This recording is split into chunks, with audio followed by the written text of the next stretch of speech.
নমস্কার বন্ধুরা, আশা করি সবাই খুব ভালো আছেন। আজকে চলে এসেছি দমদম জংশন প্ল্যাটফর্মে 4 আর 5 নাম্বার প্ল্যাটফর্মে।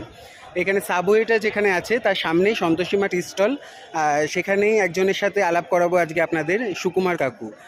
আমরা কথায় বলি না যে ঈশ্বর সব কিছু ঠিক করে দেবেন, কিন্তু ঈশ্বর তো সব জায়গায় সবসময় পৌঁছাতে পারে না।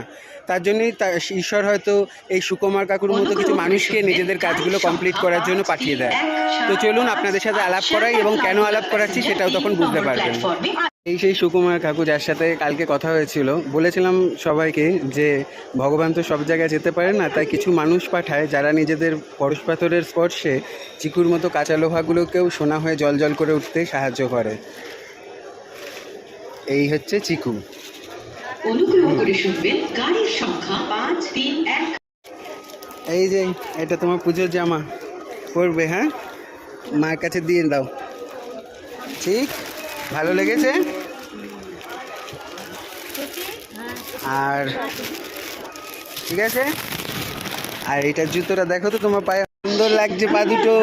গাড়ি সংখ্যা 33482 টাউন গোবর্ধন এই উপর দিকে মোবাইল হ্যাঁ। ध्यान दें गाड़ी संख्या 3368 town Gobardhan Sealdah local platform क्रमांक